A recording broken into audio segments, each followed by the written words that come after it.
Hello friends, welcome to Kuldeep education point.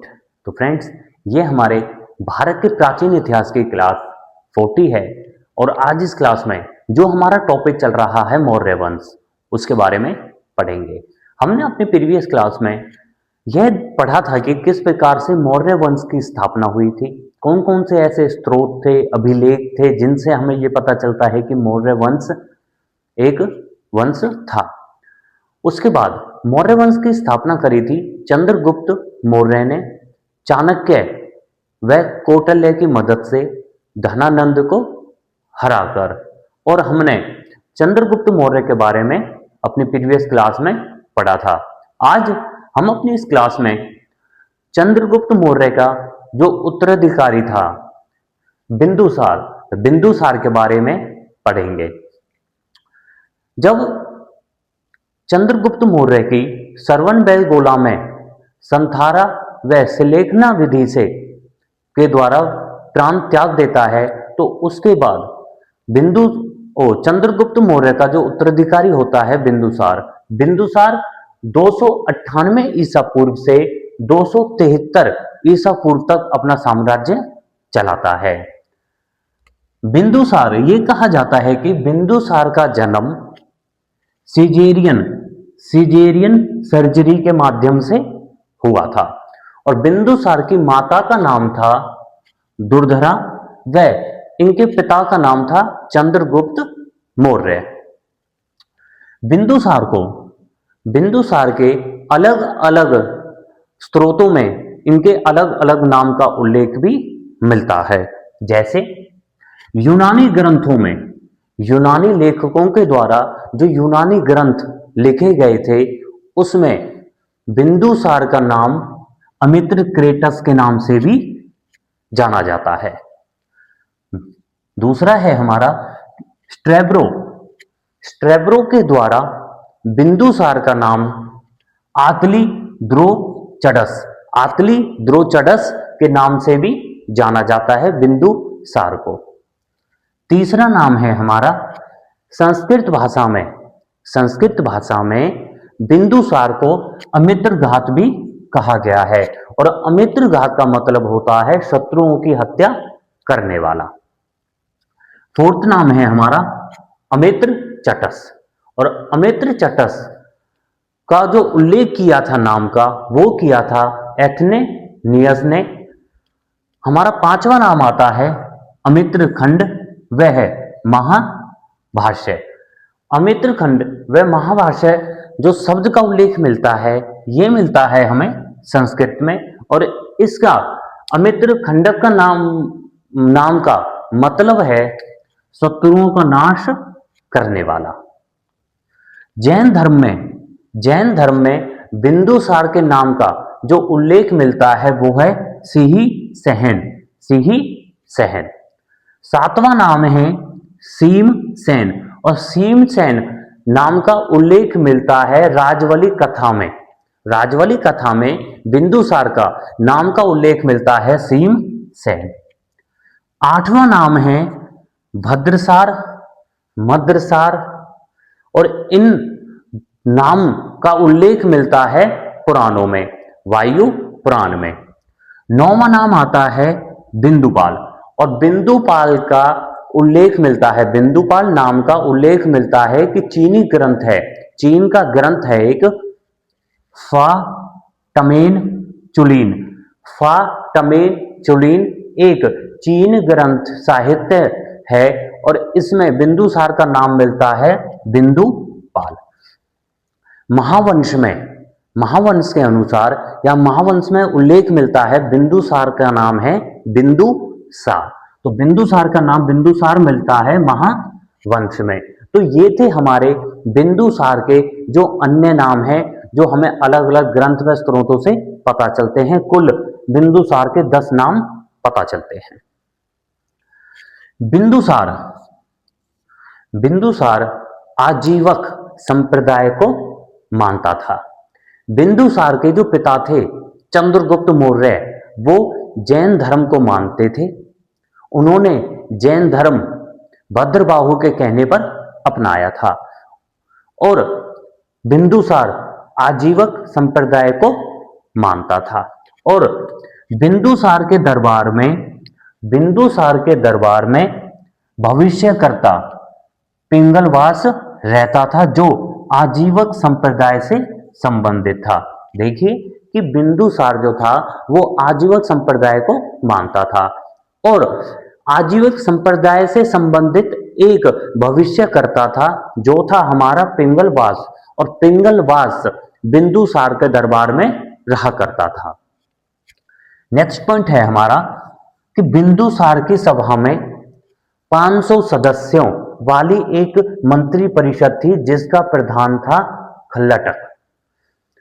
मतलब बिंदुसार की जब सभा होती थी उस सभा में 500 सदस्य वाला एक मंत्री परिषद हुई करती थी और उस मंत्री परिषद का जो अध्यक्ष माना जाता है वो माना जाता है खल्लटक। हमारा नेक्स्ट पॉइंट है कि बिंदुसार का मित्रता पूर्वक संबंध था सीरिया के शासक एंटियोकस के। एंटियोकस और बिंदुसार का आपस में मित्रता वाला संबंध था। तो बिंदुसार ने एंटियोकस से 3 वस्तुओं की मांग करी थी, 3 चीजों की बिंदुसार ने मांग करी थी और वो 3 चीजें थी मीठी मदिरा, सूखी अंजीर और तीसरी है हमारी सोफिस्ट या फिर दार्शनिक भी कहा जाता है। सीरिया के शासक एंटियोकस ने दो चीज बिंदुसार के दरबार में भिजवा दी थी। वो 2 चीजें थी मीठी मंदिरा और सूखी अंजीर। सिर्फ 2 वस्तुओं को ही भेजा गया था, एक वस्तु को सीरिया के शासक ने नहीं भेजा था और वो वस्तु है सोफिस्ट या फिर दार्शनिक। क्वेश्चन ये पूछा जाएगा कि यह बताइए सीरिया के शासक ने कौन सी वस्तु को नहीं भेजा था, तो वो नहीं भेजा था सोफिस्ट या फिर दार्शनिक को। 2 चीजों को भेजा था उन्होंने, एक तो मीठी मदिरा और एक सूखी अंजीर। नेक्स्ट पॉइंट है हमारा कि बिंदुसार ने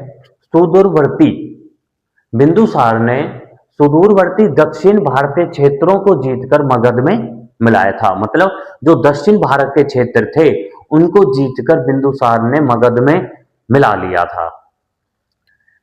नेक्स्ट पॉइंट है हमारा सीरिया के शासक एंटियोकस। सीरिया का जो शासक था एंटियोकस, जिससे बिंदुसार ने 3 चीजों की मांग करी थी और उन्होंने 2 चीजें भेजी थी। तो सीरिया के इसी शासक के द्वारा एक राजदूत भेजा गया था बिंदुसार के दरबार में और वो राजदूत था डाइमेकस जो राजदूत था जो सीरिया से आया था, वो सीरिया के शासक एंटियोकस के द्वारा भेजा गया था, एंटियोकस प्रथम के द्वारा। नेक्स्ट पॉइंट है हमारा आजीवक संप्रदाय। आजीवक संप्रदाय को बिंदुसार मानता था और बिंदुसार के दरबार में आजीवक संप्रदाय से संबंधित एक भविष्यकर्ता भी रहा करता था। इस आजीवक संप्रदाय का जो संस्थापक माना जाता है वो है मखाली गोसाला आजीवक संप्रदाय का संस्थापक माना जाता है। नेक्स्ट पॉइंट है हमारा कि चंद्रगुप्त मौर्य के समय में जो मौर्य वंश का प्रधानमंत्री था वो था हमारा चाणक्य। परंतु बिंदुसार के समय में एक और गृह मंत्री व प्रधानमंत्री बने थे, जैसे कौटिल्य। चाणक्य के बाद खल्लटक जो मंत्री परिषद का प्रधान है, खल्लटक तथा राधा गोविंद ने महामंत्री के रूप में काम किया था।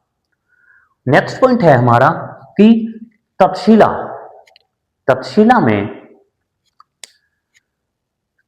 में 2 विद्रोह हुए थे और उन विद्रोह को दबाने के लिए चंद्रगुप्त मौर्य ने सबसे पहले सिमुक को भेजा था, परंतु बाद में बिंदुसार ने अशोक को भेजा था।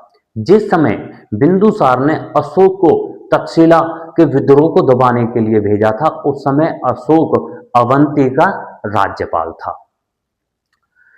नेक्स्ट पॉइंट है हमारा टालमी द्वितीय फिलाडेल्फस, टालमी द्वितीय फिलाटेलमस, जिसका कार्यकाल 285 से 247 ईसा पूर्व है। इन्होंने एक राजदूत भेजा था और वो राजदूत है डायनोसोसिस। डायनोसिस डायनोसिस एक राजदूत भेजा था बिंदुसार के दरबार में टालमी द्वितीय ने। नेक्स्ट पॉइंट है हमारा कि बौद्ध साक्ष्यों के द्वारा, जैसा अभी हमने पढ़ा था कि बिंदुसार के समय अवंती का राज्यपाल कौन था? अशोक था। ऐसा बौद्ध साक्ष्यों या बौद्ध ग्रंथों में कहा जाता है। नेक्स्ट पॉइंट है हमारा कि राजगृह, राजगृह को किस मगध शासक ने अपनी राजधानी बनाया था? तो यह बनाया था बिंबिसार ने। और राजगृह की पुनः स्थापना करी थी बिंदुसार ने। बिंदुसार के शासन के समय, बिंदुसार के शासनकाल के समय जो उत्तर पश्चिम एरिया था, उत्तर पश्चिम क्षेत्र था, ये उत्तर पश्चिम क्षेत्र प्रसिद्ध था कंबलों के लिए व ब्लैंकेटों के लिए। और दक्षिण भारत का जो क्षेत्र था वो प्रसिद्ध था सोने के लिए व गोल्ड के लिए। तो ये था हमारा बिंदुसार, जो मौर्य वंश का दूसरा शासक था, उसके बारे में हमने पढ़ा है। इसके बाद बिंदुसार के बाद बिंदुसार का जो उत्तराधिकारी बनता है वो बनता है अशोक। तो अशोक का जब बिंदुसार की मृत्यु हो जाती है 273 ईसा पूर्व में, तो 273 ईसा पूर्व से 232 ईसा पूर्व तक जो साम्राज्य चलता है वो चलता है अशोक सम्राट का। अशोक सम्राट मौर्य वंश का सबसे प्रतापी व सबसे प्रसिद्ध राजा था। तो मौर्य वंश का सबसे प्रसिद्ध व सबसे प्रतापी राजा कौन था? सम्राट अशोक था। सिहली, सिहली अनुश्रुति के अनुसार, सिहली अनुश्रुति के अनुसार अशोक की पत्नी देवी व महादेवी, इनकी पत्नी महादेवी, महादेवी जो विदिका के श्रेष्ठी की पुत्री थी। मतलब सिहली, दोबारा देखिए, सिहली अनुश्रुति के अनुसार इनकी पत्नी महादेवी जो विदेशा के श्रेष्ठी की पुत्री थी, इसे अशोक की प्रथम पत्नी कहा जाता है, जिससे महेंद्र और संघमित्रा का जन्म हुआ था। हमने जब बौद्ध धर्म पढ़ा था तो बौद्ध धर्म के प्रचार के लिए अशोक ने अपने पुत्र व पुत्री को श्रीलंका भेज दिया था। तो उनके जो पुत्र और पुत्री श्रीलंका गए थे बौद्ध धर्म के प्रचार के लिए, वो गए थे महेंद्र और संघमित्रा। हमारा नेक्स्ट पॉइंट है कि बौद्ध ग्रंथ दिव्यावदान में अशोक की एक और पत्नी का उल्लेख मिला है और वो है त्रिशरक्षिता। त्रिशरक्षिता, इनकी एक और पत्नी का उल्लेख मिला है बौद्ध ग्रंथ दिव्यावदान में। हमारा नेक्स्ट पॉइंट है अशोक के प्रयाग स्थम। अशोक के प्रयाग में, इलाहाबाद में एक सितम मतलब एक अभिलेख है जिसे इलाहाबाद अभिलेख व रानी का अभिलेख भी कहा जाता है। और इस अभिलेख में अशोक की एकमात्र पत्नी का उल्लेख हुआ है और वो है कारुवाकी। कारुवाकी इनकी एकमात्र पत्नी का उल्लेख हुआ है प्रयाग अभिलेख में। और इस अभिलेख में समुद्रगुप्त, और ये अभिलेख जो है प्रयाग अभिलेख व इलाहाबाद अभिलेख जो है, ये अभिलेख संबंधित है समुद्रगुप्त की प्रयागप्रस्ती व जहांगीर का उल्लेख भी मिलता है इस अभिलेख में। हमारा नेक्स्ट पॉइंट है कि राजा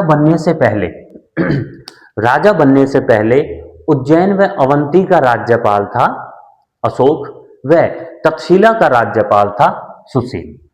जब तक्षशिला में विद्रोह हुए थे तो सुसीम से जब वो विद्रोह नहीं दबाए गए थे तो बिंदुसार ने अशोक को तक्षशिला में भेजा था विद्रोह दबाने के लिए, और अशोक इन विद्रोह को दबाने में सफल हो गया था। हमारा नेक्स्ट पॉइंट है कि अभिलेख, ये कहा जाता है कि जो अभिलेख बनवाने की जो प्रथा शुरू हुई थी, वो प्रथा अशोक के शासनकाल में शुरू हुई थी, और अभिलेख व शिलालेखों पर संदेश खुदवाने का मतलब, अभिलेखों पर जो संदेश खुदवाने का, जो जानकारी लिखने का जो प्रथा शुरू हुई थी, वो अशोक के द्वारा ही शुरू की गई थी। हमारा नेक्स्ट पॉइंट आता है कि अशोक जो शासक था, अशोक को सिंहासन प्राप्त हो गया था 273 ईसा पूर्व में। 273 ईसा पूर्व में अशोक को सिंहासन प्राप्त हो गया था, परंतु गृह युद्ध में रहने के कारण अशोक का जो राज्याभिषेक हुआ था, वो हुआ था 269 में, 269 ईसा पूर्व में। और ये कहा जाता है कि अशोक ने सिंहासन पाने के लिए या राजा बनने के लिए अपने भाइयों की मृत्यु कर दी थी। नेक्स्ट पॉइंट है हमारा कि अशोक के समय प्रधानमंत्री जो थे मौर्य वंश के या मगध के, वो थे राधा गुप्त।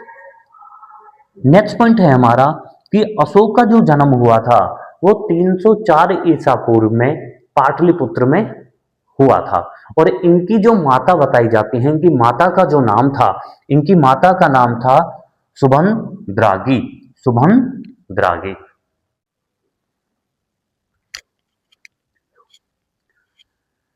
अशोक की उपाधियां, और अशोक की उपाधियां हमें अशोक के द्वारा जो अभिलेख बनवाए गए थे उनमें मिलते हैं।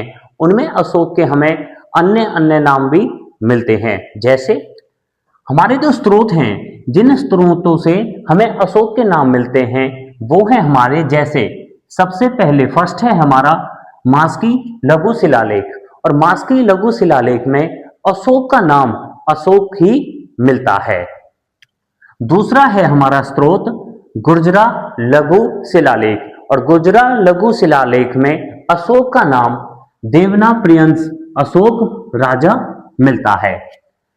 तीसरा स्रोत है हमारा रुद्रदमन का जूनागढ़ अभिलेख, और जूनागढ़ अभिलेख में अशोक को अशोक मौर्य भी कहा गया है।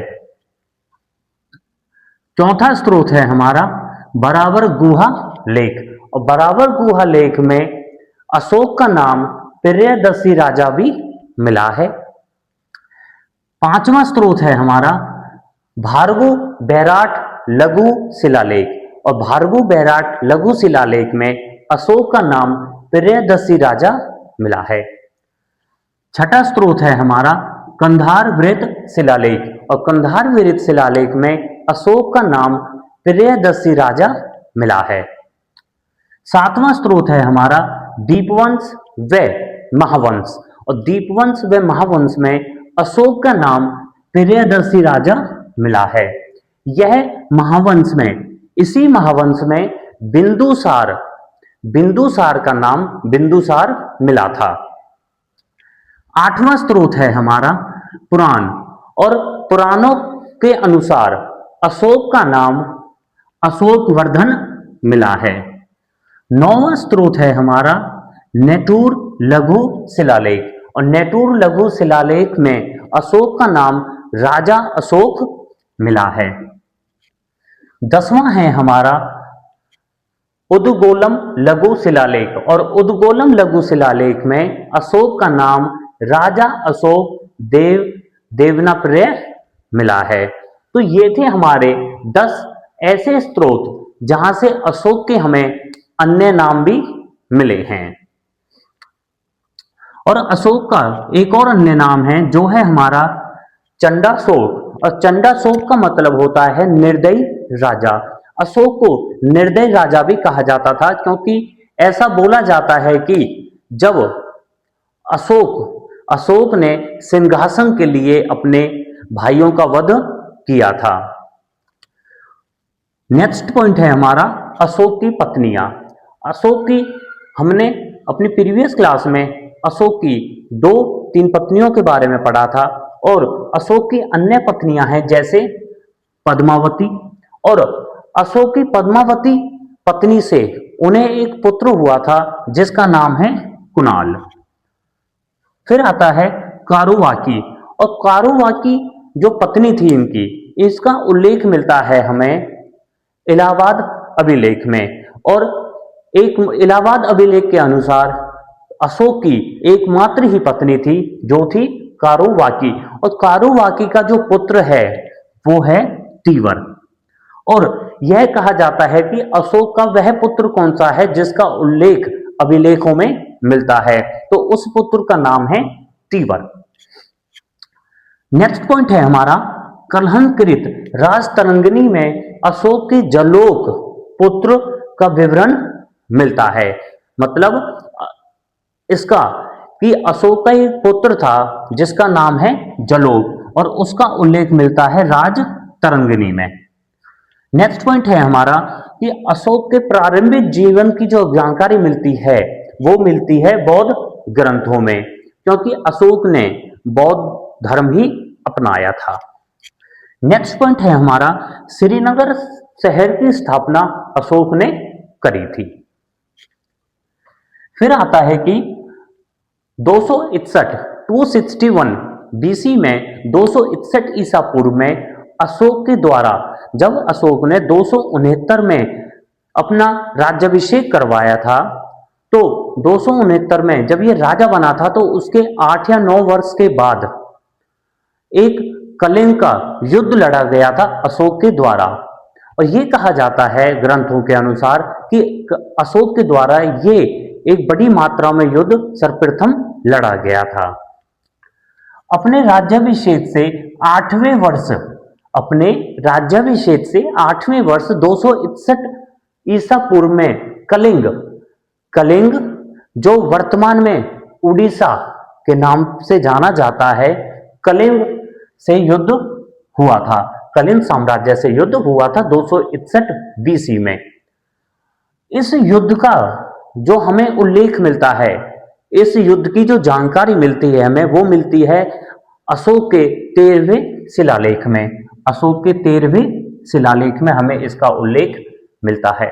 जो कलिंग साम्राज्य था, कलिंग साम्राज्य आपका प्रसिद्ध था सूती वस्त्रों के लिए व हाथियों के लिए, और यह कहा जाता है कि कलिंग में मुख्य व्यापार हुआ करता था हाथियों का व सूती वस्त्रों का, और यहाँ पर कलिंग में बंदरगाह भी थे। इसी वजह से अशोक अपने साम्राज्य को बढ़ाना चाहता था, और अपने साम्राज्य को बढ़ाने के लिए उसने कलिंग में युद्ध लड़ा था।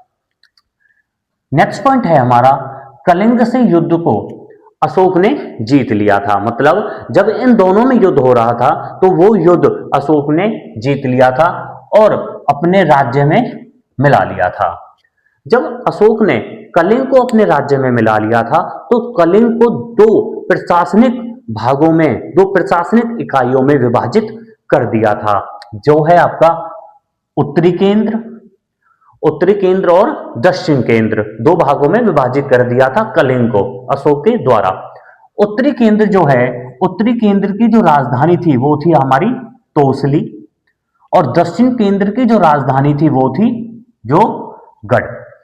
उसके बाद आता है कि नेक्स्ट पॉइंट है हमारा कलिंग युद्ध के पश्चात, जब कलिंग का युद्ध हो गया था उसके पश्चात अशोक ने भैरी घोष की नीति त्याग कर धर्म घोष की नीति अपनाई थी। मतलब अशोक ने इस युद्ध, ये कहा जाता है कि अशोक ने इस युद्ध में इतना खून बहाया था कि 1 लाख सैनिकों की मृत्यु हो गई थी और 1.5 लाख सैनिक बंदी बना लिए गए थे, जिससे अशोक के हृदय में परिवर्तन हो गया था और उसने भैरी घोष की नीति को त्याग कर धम्म घोष की नीति अपना ली थी। और यह कहा जाता है कि जब ये कलिंग साम्राज्य से युद्ध हो रहा था तो कलिंग का जो नेतृत्व किया था वो किया था नंद राज ने।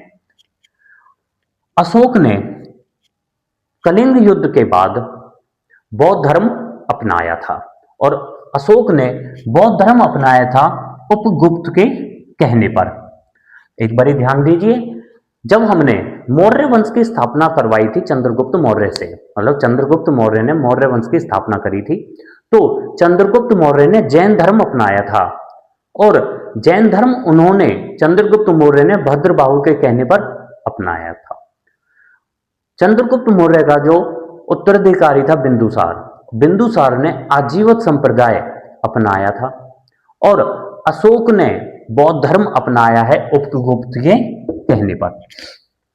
जब अशोक ने बौद्ध धर्म अपना लिया था तो अशोक ने अपने साम्राज्य में बौद्ध धर्म को बढ़ाने के लिए अपने जो मंत्री थे या अपने जो उनके शासन में जो रहा करते थे विद्वान, उनको बौद्ध धर्म के प्रचार के लिए अन्य अन्य जगहों पर भेजा गया था। जैसे वो अशोक ने जो उनकी पत्नी महादेवी थी, महादेवी से उनको जो पुत्र महेंद्र और पुत्री संघमित्रा हुए थे, उन्होंने महेंद्र और पुत्री संघमित्रा को श्रीलंका भेज दिया था बौद्ध धर्म के प्रचार के लिए।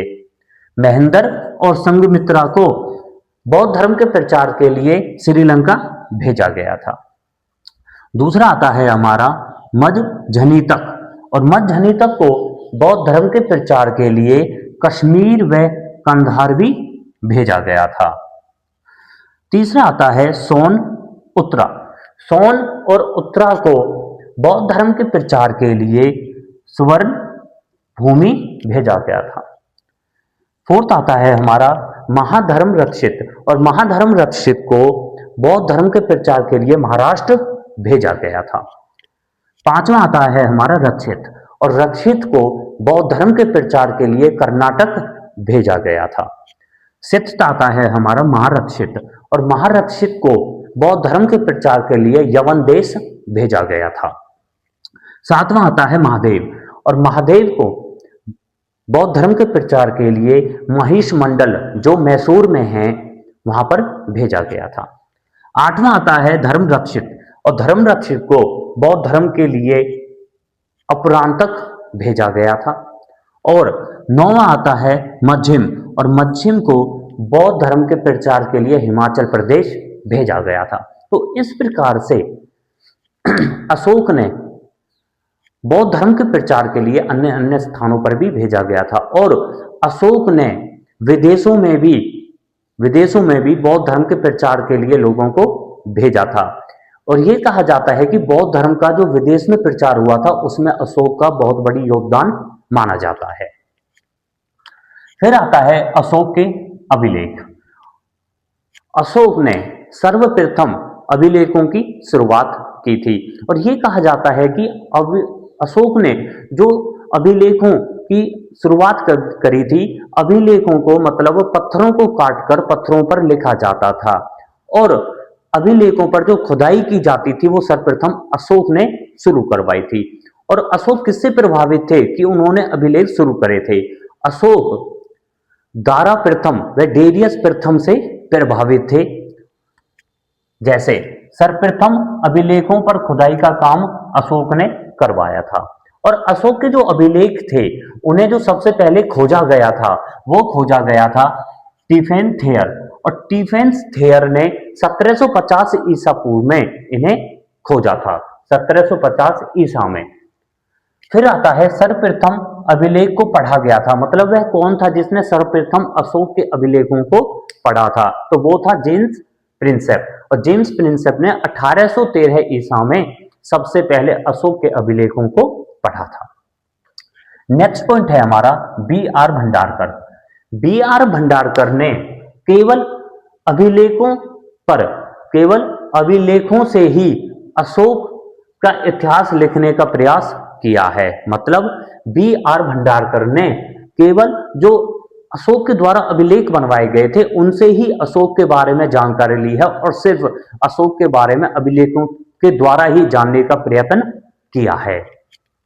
नेक्स्ट पॉइंट है हमारा कि आज तक अशोक के 40 से ज्यादा अभिलेख प्राप्त हुए हैं।